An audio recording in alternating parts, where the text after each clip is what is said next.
الحمد لله رب العالمين والصلاة والسلام على سيد الأنبياء والمرسلين وعلى آله وأصحابه أجمعين. أما بعد، أعوذ بالله من الشيطان الرجيم.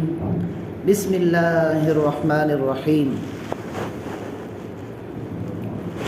اليوم أكملت لكم دينكم وأتممت عليكم نعمتي ورضيت لكم الإسلام دينا. وقال تعالى: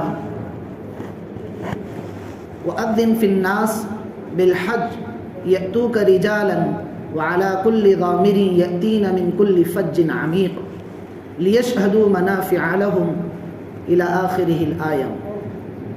صدق الله العظيم. وقال النبي صلى الله عليه وسلم: كن في الدنيا كأنك غريب أو عابر سبيل أو كما قال عليه الصلاة والسلام. محترم عزیز بزرگوں اور دوستوں، اللہ پاک کا بے انتہا فضل اور اس کا کرم ہوا کہ اللہ پاک نے ہم سب کو ایمان کی دولت سے سرفراز فرمایا اور ایک دین کامل اور ایک دین متین سے ہم سب کو آراستہ فرمایا. عزیز بزرگوں اور دوستوں، زندگی اللہ پاک نے جو ہم سب کو دی ہے وہ چند لمحوں اور چند سانسوں کا نام ہے.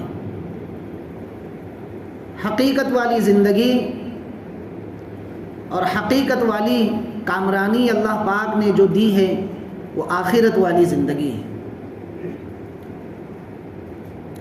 عزیز بزرگوں اور دوستوں، ابھی جو میں نے آپ کے سامنے قرآن کریم کی 2 مختصر آیت کریمہ اور 1 احادیث مبارکہ آپ کے سامنے پڑھی ہے، یہ دونوں آیتیں میرے عزیز بزرگوں اور دوستوں ایک بہت بڑی ہماری کہانی ہمارے سامنے دہراتے ہیں اور ہمیں اس بات کا احساس دلاتے ہیں کہ جو اللہ پاک نے ہمیں دین دیا ہے وہ بہت ہی کامل اور مکمل دین دیا ہے، جس دین میں نہ کسی نئی چیز کی گنجائش کی ضرورت ہے، نہ کسی رد و بدل کی ضرورت ہے، بلکہ اب قیامت تک یہی دین چلتا رہے گا. الیوم اکملت لکم، آج کے دن میں نے تمہارے لیے تمہارے دین کو مکمل کر دیا. الیوم اکملت لکم دینکم واتممت علیکم نعمتی، اور میری نعمت کا تم پر اکمال کر دیا، تکمیل کر دی نعمت کی. ورضیت لکم الاسلام دینا، اور جس نے تمہیں بنایا ہے اور تمہارے دین کو بنایا ہے وہ خود بنانے والا تمہارے اس دین سے راضی ہے. میرے عزیز بزرگوں اور دوستوں، انسان دنیا میں برائے امتحان آیا ہے، اور میرے عزیز بزرگوں اور دوستوں، امتحان کے لیے اللہ پاک نے تیاری کے لیے ہمیں چند لمحے دی ہیں، چند سانسیں دی ہیں کہ ہم ان لمحوں اور چند سانسوں کی قدر کرتے ہوئے اپنے آپ کو اللہ کی عبادت کے ساتھ، اپنے آپ کو نمازوں کی عبادتوں کے ساتھ، اپنے آپ کو اللہ کے ذکر کے حلقوں کے ساتھ آراستہ کریں. میرے عزیز بزرگوں اور دوستوں، اللہ کے نبی صلی اللہ علیہ وسلم نے یہی بات امت کو سمجھائی کہ ہم جو دنیا میں آئے ہیں ہم کوئی بیکار قوم نہیں ہیں، ہم فالتو نہیں آئے ہیں کہ ہم آوارہ گردی کے ساتھ زندگی کے قیمتی اوقات کو ضائع کر جائیں. ہم جو دنیا میں آئے ہیں ایک آئیڈیل قوم بن کر آئے ہیں، ایک نمونہ بن کر آئے ہیں، ایک نمونہ نبی کی نمونہ امت بن کر آئے ہیں. اور اللہ پاک نے ہمیں یہ شرف بخشا ہے کہ ہمارے لیے بہترین دین چنا، ہمارے لیے بہترین کتاب چنی اور ہمارے لیے بہترین طریقہ چنا۔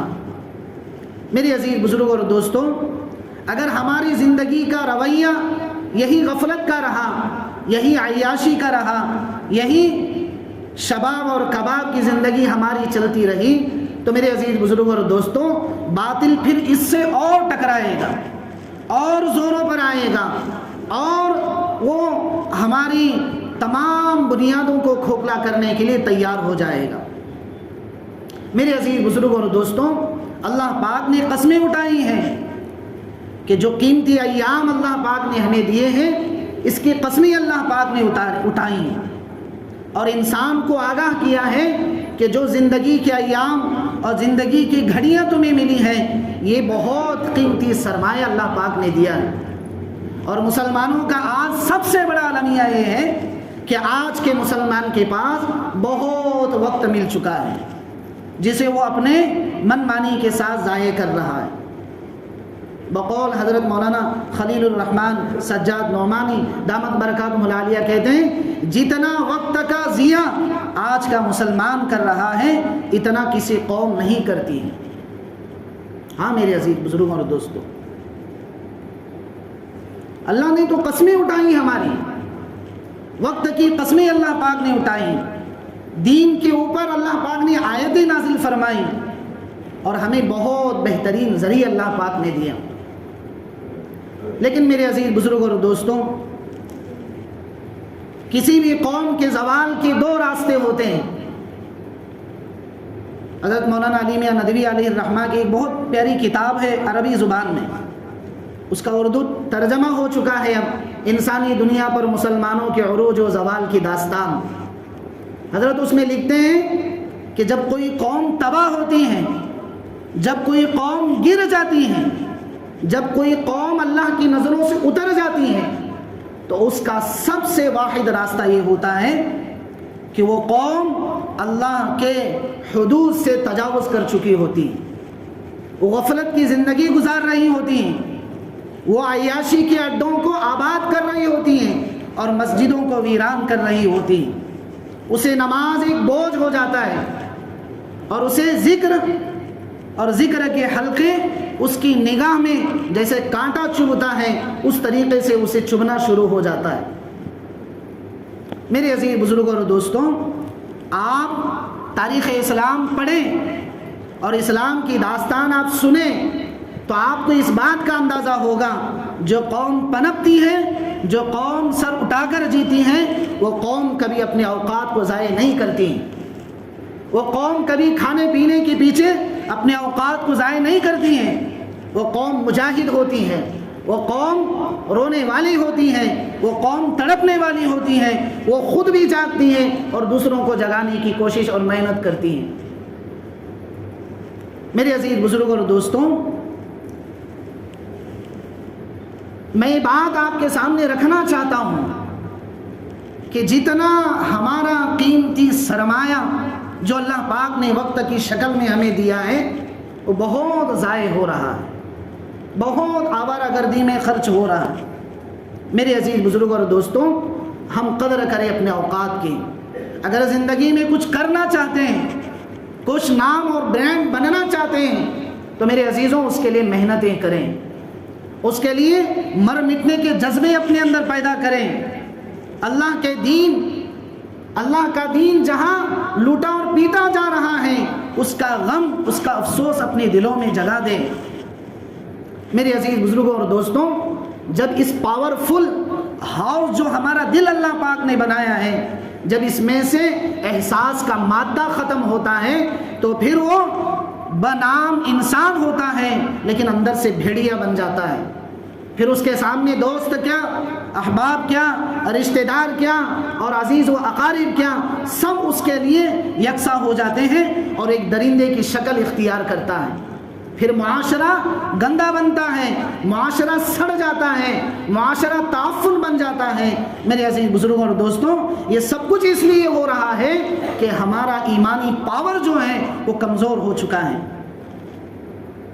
احساس ذمہ داری نہیں ہے۔ ایک صحابی رسول ہیں حضرت ربیعی بن عامر رضی اللہ عنہ، رستم کے دربار میں جا رہے ہیں اور ایمانی پاور اتنا مضبوط ہے. حضرت مولانا علی میاں ندوی علیہ الرحمہ کہتے ہیں کہ آج کے دور کے مسلمان کو اگر یہ 2 جملے مل جائیں تو اس کی کامیابی کی گارنٹی ہو سکتی ہے، وہ سر اٹھا کر جی سکتا ہے.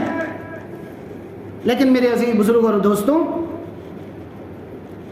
جیسے چاول چنتے ہیں اسی طریقے سے ایسے لوگوں کو چننا پڑ رہا ہے. ہاں، اپنی زندگی میں مست ہے دنیا، اور یہاں اللہ کا دین پیتا اور چھوٹا جا رہا ہے.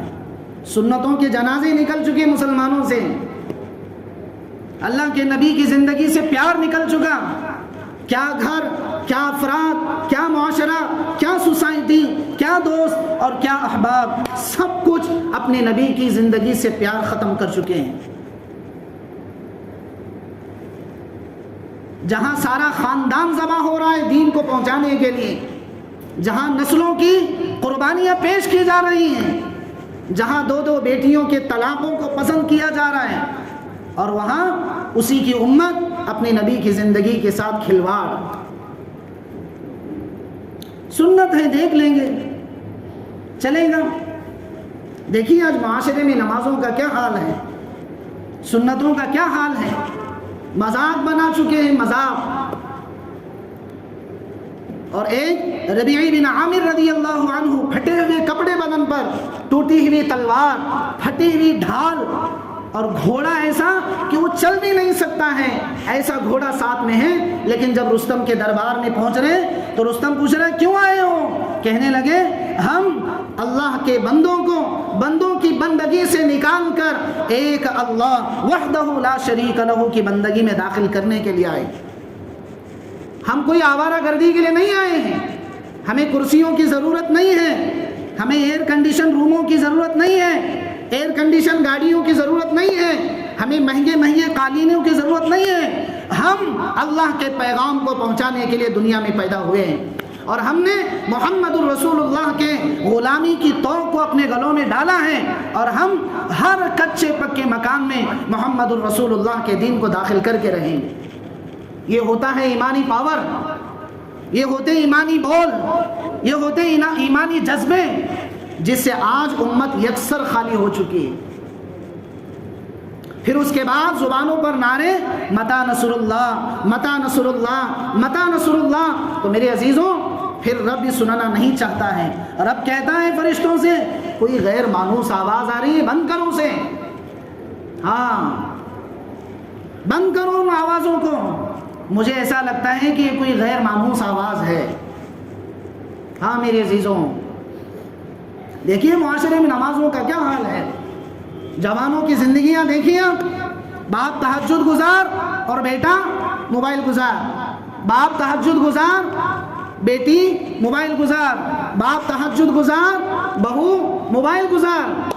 یہ آج معاشرہ ہے آج، اور لوگ اس کو دین سمجھتے ہیں، دین سمجھتے ہیں لوگ اس کو دین. میرے عزیز بزرگوں اور دوستوں، زندگی ایک حقیقت کا نام ہے، کوئی کھلواڑ نہیں ہے. اللہ نے قسمیں اٹھائی، والعصر ان الانسان لفی خسر. کیوں اٹھائی قسمیں اللہ پاک نے؟ تاکہ احساس ذمہ داری دلائے مسلمانوں کو کہ جو وقت کا سرمایہ تمہیں دیا گیا ہے یہ کوئی ایسا ہنسی کھیل نہیں ہے. ہاں، یہ کوئی ہنسی کھیل نہیں ہے. جو نمازوں کا سرمایہ تمہیں دیا گیا ہے یہ کوئی ہنسی کھیل نہیں ہے. میرے عزیز بزرگوں اور دوستوں، جن قوموں نے اس کی قدر کی ہے، لائٹ بلانے والے نے 99 مرتبہ فیل ہوا ہے، 1 مرتبہ پاس ہوا ہے. ہاں، آج دیکھیے پوری دنیا جگمگا رہی ہے اس کی محنتوں سے. ہاں، لیکن جہاں محنت چھوٹتی ہے، شباب اور کباب کے اڈے آباد ہوتے اور اپنی مرضی اور من مانی کی اور من چاہی زندگی گزارنا شروع کرتے ہیں، تو میرے عزیز بزرگوں اور دوستوں، پھر سخت امتحانات اللہ کی طرف سے آتے ہیں.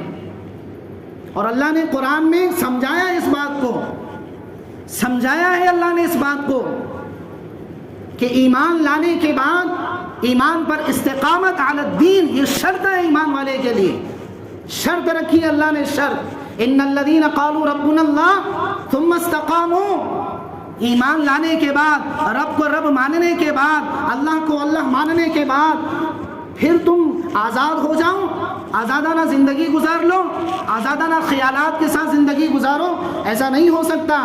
اسی لیے اللہ نے 18ویں پارے میں کہا افحسبتم انما خلقناکم عبثا وانکم الینا لا ترجعون، یہ سمجھ بوجھ بنا رکھی ہے آپ نے کہ ہم دنیا میں آئے ہیں آوارہ گردی کے لیے، دنیا میں آئے ہیں عیش اور مست کی زندگی گزارنے کے لیے، دنیا میں آئے ہیں اور اپنے اوقات کو ضائع کرنے کے لیے، یہ خیال غلط ہیں۔ اللہ کہتے ہیں وانکم الینا لا ترجعون، لوٹ کر نہیں آنا ہے کیا، واپس لوٹ کر نہیں آنا ہے۔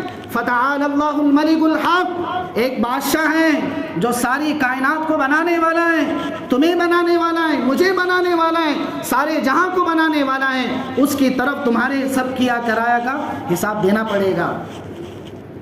اسی لیے حدیث پاک میں آتا ہے 5 چیزوں کا علم، 5 چیزوں کے سوال کا جواب جب تک ایک ایک آدمی سے اللہ پاک نہیں لیں گے اس وقت تو اس کے پاؤں کو ہلنے کی اجازت نہیں ہوگی۔ سب سے پہلے اللہ پاک سوال کریں گے زندگی دی تھی کہاں خرچ کی، زندگی کے اوقات کو کہاں ضائع کیا، زندگی کے لمحوں کو کہاں استعمال کیا، اور دوسرا سوال جوانی دی تھی کہاں لگا کر آئے ہو، ہاں شباب اور کباب میں گزری یا موبائل کے ساتھ گزری۔ دیکھیے حج کا پاکیزہ اور بابرکت مہینہ شروع ہونے والا ہے زندگیوں میں، اور ہمارا حال دیکھیے معاشرے کا حال۔ دین برائے نام، دین برائے چاہت، دین برائے سمجھ بوجھ، میرے عزیز بزرگوں اور دوستوں، پھر اس سے اللہ کے قہر کو دعوت دینا ہے۔ ہاں تو اللہ پاک دوسرا سوال کیا کر رہے ہیں، جوانی دی تھی کہاں لگا کر آئے ہو، اور تیسرا سوال اللہ پاک کریں گے مال کیسے کمایا، تیسرا سوال کیا، مال کیسے کمایا، اور چوتھا سوال کیسے خرچ کیا، کیسے کمایا اور کیسے خرچ کیا، اور 5واں سوال اللہ پاک کریں گے اپنے علم پر کیا عمل کیا۔ کیا آج لوگ نہیں جانتے نبی کی زندگی کو، کیا آج لوگ نہیں جانتے نبی کے طور اور طریقوں کو؟ ایک ایک مسلمان سے آپ پوچھو سب بتائے گا، لیکن عملی زندگی سے دیکھو پورا کورا، اس کا جسم بھی اس پر شرماتا ہوگا کہ یہ کیسا مسلمان، سب جانتا ہے، سب کچھ علم ہے، لیکن جان بوجھ کر نبی کی زندگی کے ساتھ میں کھلواڑ۔ میرے عزیز بزرگوں اور دوستوں، اسی لیے میں نے آپ کے سامنے آیت کریمہ پڑھی الیوم اکملت لکم دینکم واتممت علیکم نعمتی ورضیت لکم الاسلام دینا۔ یہودیوں کے علماء کچھ جمع ہو گئے اور حضرت عمر کے پاس چلے گئے اور کہنے لگے عمر جانتے ہو تمہارے دین میں ایک ایسی آیت ہے، اگر یہ ہمارے اندر اترتی تو ہم اس کو سالگرہ مناتے ہیں۔ کیا مناتے ہیں؟ ہم اس دن کو اپنا سالگرہ مناتے ہیں، اس دن جشن مناتے ہیں۔ تو حضرت عمر کہنے لگے وہ کیا؟ تو کہنے لگے الیوم اکملت لکم دینکم، یہی جو میں نے آپ کے سامنے آیت کریمہ پڑھی۔ تو حضرت عمر کہنے لگے ہاں میں وہ وقت بھی جانتا ہوں، وہ دن بھی جانتا ہوں۔ اس دن ہمارے لیے 2 عیدیں تھیں، ایک جمعہ کی عید اور ایک عرفہ کا دن۔ اور آپ نے کہا عصر کے بعد اللہ کے نبی اپنی اونٹنی پر تشریف فرما تھے اور اپنی امت کے لیے آنسو بہا رہے تھے، اور اس وقت اس آیت کریمہ کا نزول ہوا۔ لیکن کیا سمجھانا کیا چاہتے ہیں؟ سمجھانا یہ چاہتے ہیں کہ اب دین مکمل ہو چکا ہے، اب اللہ پاک نے ہمارے لیے دین اسلام کو پسند کر چکے ہیں۔ میرے عزیز بزرگوں اور دوستوں، اب ہماری کامیابی اسی میں ہے کہ ہم اس دین کو گلے سے لگا کر اس کے لیے محنتیں کریں۔ اور محنت کیسی آتی؟ محبت سے۔ آدمی کے دل میں محبت ہو تو آدمی سب کچھ اس کے پیچھے لگاتا ہے۔ تو میرے عزیز بزرگوں اور دوستوں، آنے والا حج کا زمانہ یہ محبت کی نشانی ہے، اللہ کے نبی کے عشق میں ڈوب جانے کا، اور اللہ کے عشق میں ڈوب جانے کی ایک نشانی ہے جو اللہ پاک نے مجھے اور آپ کو دیا ہے۔ تو خوش نصیب ہیں وہ حجاج جو اللہ کے گھر کا اور اللہ کے تجلیات کے مرکز کا دیدار کرنے والے ہیں، لیکن میرے عزیزوں حج ہونا چاہیے۔ کیا ہونا چاہیے؟ حج ہونا چاہیے۔ اسی وجہ سے اللہ کے نبی صلی اللہ علیہ وسلم ایک حدیث مبارکہ میں ارشاد فرماتے ہیں کہ جو حج ایسا ہو کہ اس کے اندر نہ فسق ہو اور نہ فجور ہو، وہ حج کرنے والا ایسا ہوتا ہے جیسا کہ ابھی اپنی ماں کے پیٹ سے جنا ہو اور اس پر کوئی گناہ نہیں ہوتا۔ لیکن حج ہونا چاہیے۔ اب حج کیا ہے، کیسے ہونا چاہیے، اور کیا اس کے شرائط ہیں اور کیا اس کے مسائل ہیں، میرے عزیز بزرگوں اور دوستوں، اس کے لیے وقت درکار ہے۔ اللہ پاک مجھے اور آپ کو عمل کی توفیق عطا فرمائے۔ جو حضرات سنت نہیں پڑھے ہیں وہ سنت سے فارغ ہو جائیں۔